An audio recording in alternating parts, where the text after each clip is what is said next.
mga uri ng sahod. Una, sibuyas na sahod. Ito yung sahod na kapag hinati-hati mo sa gastusin, mapapaluha ka.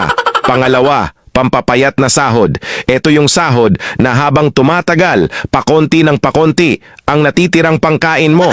Pangatlo, magic sahod. Ito naman yung sahod na konting kumpas lang ng kamay at abracadabra, wala na siya. Pang-apat, malabag yung sahod.